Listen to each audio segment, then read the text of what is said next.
Whatever man feels deeply or images clearly is impressed upon the subconscious mind and carried out in minutest detail. There is a place that you are to fill and no one else can fill, something you are to do, which no one else can do. He taught that every man had the power to bless and to multiply, to heal and to prosper. Nothing stands between man and his highest ideals and every desire of his heart, but doubt and fear. When man can wish without worrying, every desire will be instantly fulfilled. The object of the game of life is to see clearly one's good and to obliterate all mental pictures of evil. This must be done by impressing the subconscious mind with a realization of good. Man can change his conditions by changing his words. Any man who does not know the power of the word is behind the times. One of the greatest messages given to the race through the scriptures is that God is man's supply, and that man can release, through his spoken word, all that belongs to him by divine right. He must, however, have perfect faith in his spoken word. Man must prepare for the thing he has asked for, when there isn't the slightest sign of it in sight. No man can fail if some person sees him successful. The body may be renewed and transformed through the spoken word and clear vision, and disease be completely wiped out of the consciousness. The metaphysician knows that all disease has a mental correspondence, and in order to heal the body one must first heal the soul. The soul is the subconscious mind, and it must be saved from wrong thinking. When the subconscious is flooded with the perfect ideas of the superconscious, God and man are one. It is safe to say that all sickness and unhappiness come from the violation of the law of love. Every disease is caused by a mind not at ease.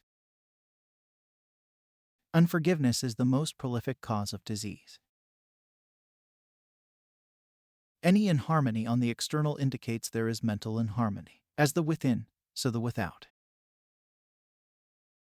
Love and good will destroy the enemies within oneself. Therefore, one has no enemies on the external. There is peace on earth for him who sends goodwill to man. Nothing on earth can resist an absolutely non-resistant person.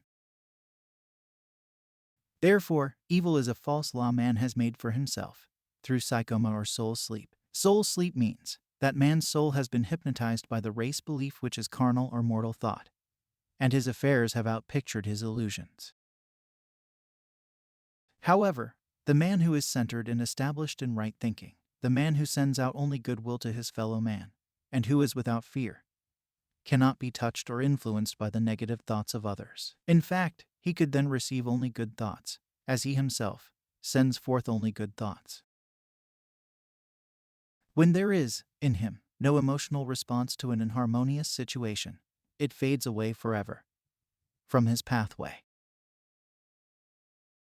Man should bless the past and forget it, if it keeps him in bondage, and bless the future, knowing it has in store for him endless joys, but believe fully in the now.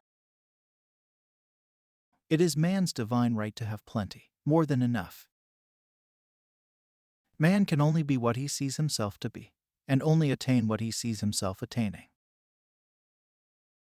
Man always gets just what he desires when he does relinquish personal will, thereby enabling infinite intelligence to work through him. Man's supply is inexhaustible and unfailing when fully trusted, but faith or trust must precede the demonstration.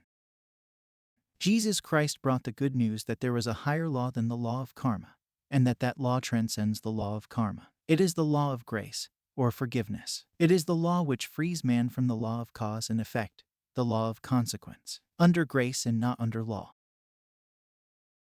We know now that death could be overcome by stamping the subconscious mind with the conviction of eternal youth and eternal life. The subconscious, being simply power without direction, carries out orders without questioning.